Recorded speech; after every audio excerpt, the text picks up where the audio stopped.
Right. I knew I was smelling coolant, so I just opened the cap a little bit. Don't do that when it's hot, but I did with a rag, and it was spewing everywhere, and I was only on a 10-minute drive. Look what we found here. It is time to replace your fan. Your fan. Your fan. We don't have anything left. It's broken. It is definitely broken. As you can see here, no good at all. Completely broken. So, I'm gonna go ahead and take my fan off of my Acura Integra, which is the right one. The left one is the condenser, which is metal. This one is plastic. As you can see in the corner, it's already shattered. But the fan is in good shape, and it does spin, which I can confirm now. So that is fine. It's solid. It's not loose. If you want to check if it's going bad, you can wiggle it back and forth, and you'll see it move, kind of like this one. You just got to grab it, just move it around. You can see that one's moving, and this one's not.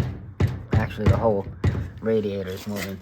So this is a good radiator. All right, so the two top 10 millimeters are out, and I thought they were bolted on the bottom, but look at this.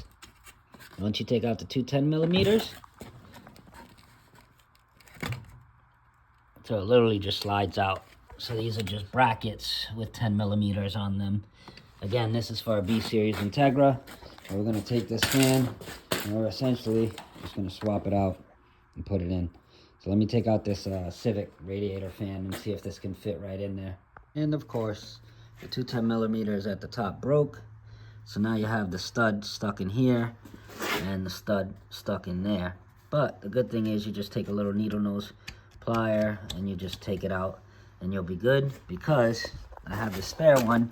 I have one right there and one right there, as you can see. All right, this is the old Civic fan. You can see it literally just came right off. There's grooves that it sits in, and it just tore it up. You can see those grooves there. You can get a better look there. You can see how it kind of melted away and just started spinning and messing stuff up. But this is the correct mounting points. There's 1, 2. They're pretty far apart, and then there's 2 on the bottom that are close together. The bottom bolts were rusted, so those just got clipped off. And then we have the Integra fan on there. And I turned on my car, and I have it hooked up so that the fan turns on right away. Probably why that shit the bed. But I have the fan on there, and it does not mount up perfectly. But it's not even mounted in, but it's so tight in between this. It's literally sitting underneath here. Right there. And then you can see the other side right over here. So it does not fit by any means. Like I said, it wasn't kicking on, so let's jump inside the vehicle. As you can see, I have the fuse box relocated to the inside, so there is no fuse box here, but if your cooling fan's not working, there's a 20 amp fuse that you can change and see if it fixes it. Now, I already went ahead and found out that one was blown. You can see the one on the left is blown, the one on the right is fine.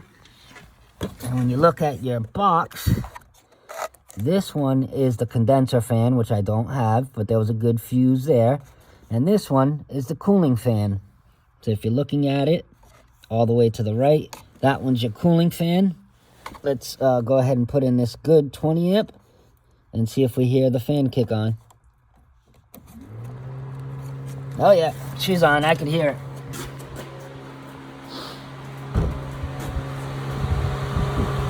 There we have it. Like I said, it's not a correct fix, but it's a temporary fix. I'm from New England, it's cold as hell right now. I'm grateful to have a garage, but I definitely need the fan so my motor doesn't overheat. And yeah, it is what it is.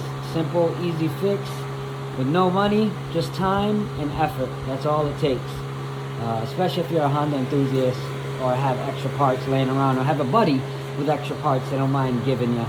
As always, if you guys like this video, like, comment, and subscribe. Thanks again. for tuning in with Built J.